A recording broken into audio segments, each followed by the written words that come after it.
Indore crime branch ने ऐसे आरोपी को गिरफ्तार किया है जो प्रधानमंत्री आवास योजना के नाम से धोखाधड़ी करता था।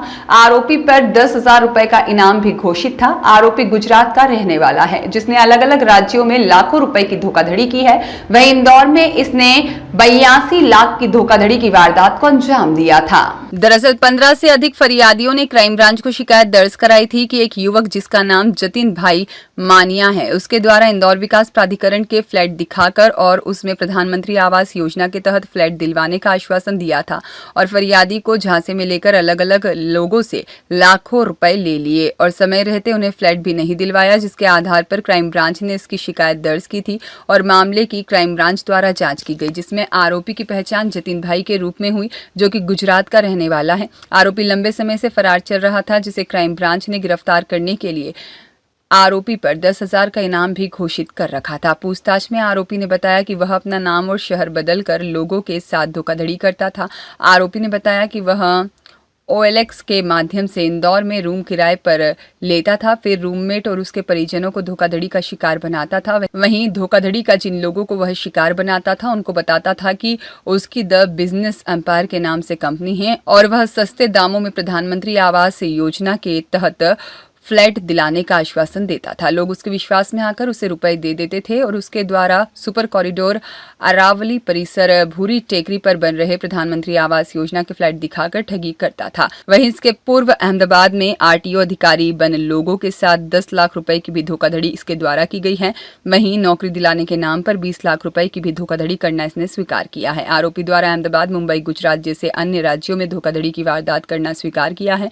आरोपी जतिन के खिलाफ 15 से अधिक लोगों ने शिकायत दर्ज कराई थी। फिलहाल अब पुलिस आरोपी का रिमांड लेगी और उससे पूछताछ करेगी, जिससे और भी खुलासे होने की उम्मीद है। एक घटना हुई थी जिसकी FIR 27/3/25 को हुई थी। घटनाक्रम इस प्रकार से था कि एक व्यक्ति आया जो अपने आप को मुंबई से आना बताया और लेकिन उसने अपने आप को रहने वाला दीपक, जिला बालाघाट का होना बताया और फिर यहाँ पर आकर के उसने धीरे धीरे यहाँ लोकल में एक फरियादी है जिसके साथ ठगी हुई है, उसका नाम है चंदन, इंद्रपुरी कॉलोनी, भंवरकुआं का रहने वाला है।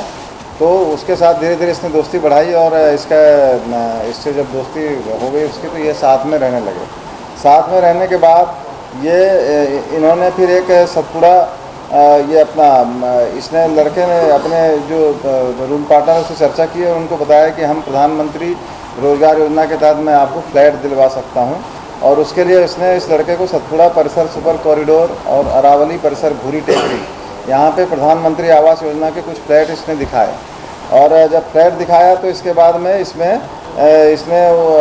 वो उसकी बातों में आ गया और इसको जो है इसने लगभग टोटल 20 लाख रुपए इसने दे दिए। इसके बाद इसने इसी योजना को, जब इसका रूम पार्टनर इम्प्रेस हो गया तो इसी योजना को इसने अपने दोस्तों को भी बताया और जिसमें नवीन चौधरी हैं और मोहित बाके, सौरभ पाटिल, गिरीश मेड़ा, ये इस तरह से इन लोगों से भी इसने लगभग टोटल 15-20 लोगों से 82 लाख रुपए इसने टोटल ले लिए। मज़े की बात यह है कि इसने अपना जो आधार कार्ड बताया वो भी इसके पहले ये मुंबई में भी रह चुका है और अहमदाबाद में भी रह चुका है, जहाँ पे अलग अलग नामों से ये रह चुका है।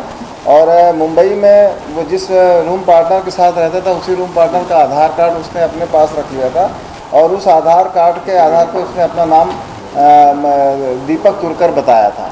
और इसके अलावा पहले वो अहमदाबाद में जब रहता था तब उसने अपना नाम शैलेश उर्फ नीरज पटेल बताया था और इसके और पहले जब वो एक जगह और था तो AK पटेल उर्फ संदीप पटेल। इस तरह से उसने करीब 5 नाम अपने बदले हैं और इसके लिए उसने नाम कंफर्म करने के लिए अपना इन लोगों के वो आधार कार्ड अपने पास रख लेता था और यहाँ पर जब आया तो उसने अपने आप को बालाघाट का रहना बताया। इस तरह से उसने अपनी पूरी पहचान छुपा करके और OLX और 99 एकड़ में अपने ऑनलाइन प्लेटफॉर्म के आधार पर रूम तलाश करना, फिर उनको रूम पार्टनर बनाना और अपनी कंपनी का नाम मैनिया द बिजनेस एम्पायर ऐसा करके बताना और उस पर ये बताना कि ये कंपनी हमारी जो है, जो भी सरकारी आवास है, फ्लैट है, इसको सस्ते दामों में दिलवाना या फिर इसको हम फेवर करके, सरकारी अधिकारियों को फेवर करके हम आपको सस्ते दामों में दिलवा सकते हैं अधिक से अधिक। इस तरह से इनके बातों में झांसे में आकर यहाँ पर इसने 88 लाख रुपए की ठगी की। इसके पहले भी इसने अहमदाबाद में और मुंबई में भी, अहमदाबाद में लगभग 10 लाख की ठगी करी है और मुंबई में भी इसने 20 लाख रुपए की नगर निगम में नौकरी दिलाने के नाम पे ठगी करी है।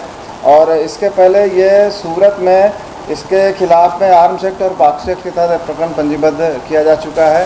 कई इन दोनों जो सूरत और मुंबई है, इनकी पुलिस भी इनको लगातार तलाश कर रही थी, क्योंकि इसकी पहचान नहीं थी, इसने कोई अपनी आइडेंटिटी नहीं छोड़ी थी, इसलिए इसको काफ़ी मशक्क़त के बाद और टेक्निकल डेटा के आधार पर इसको सूरत से उठाया गया है।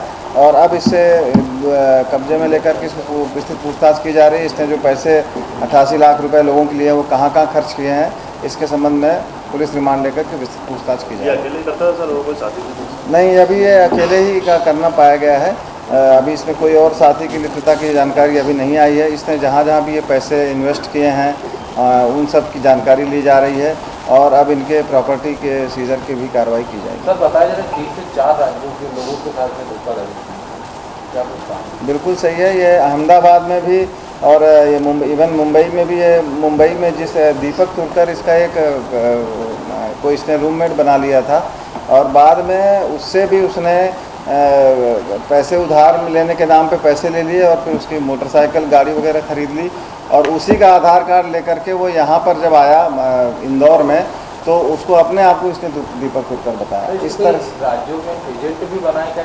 नहीं, ऐसा अभी एजेंट नहीं बनाया। ये जिसके साथ रहता था उसको भी बेवकूफ़ बनाता था, उसके साथ भी ठगी करता था और उनके साथियों को भी इन्वॉल्व कर देता था पैसे इन्वेस्टमेंट करने के लिए। सर इसे इंदौर से ही गिरफ्तार किया है? कहाँ से गिरफ्तार किया? इसको बाहर से इसको सूरत से उठा कर ले गया। कितना फरियादी हैं? इसमें अभी 15 से 20 फरियादी अभी इंदौर के हैं जिन लोगों के साथ इसने ठगी करी। रियाज खान की रिपोर्ट।